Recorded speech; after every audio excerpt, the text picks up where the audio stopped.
how to pin or unpin text message on your messenger. So for that you have to follow this simple step and watch the video till the end. First step is that launch the messenger app on your phone. Once you have launched the messenger app, you have to find the conversation where you want to pin the message or unpin a message.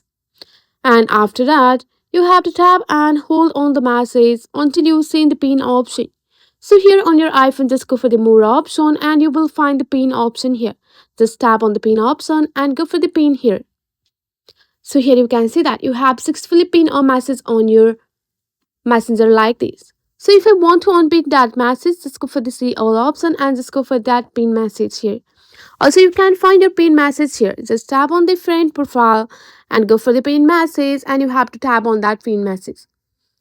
To unpin your messages, hold on your pin message, just go for the more option and tap on the unpin option. And you will see the update too. So you have pinned a message or unpinned a message. That's all. I hope this video will be helpful for you. Thanks for watching.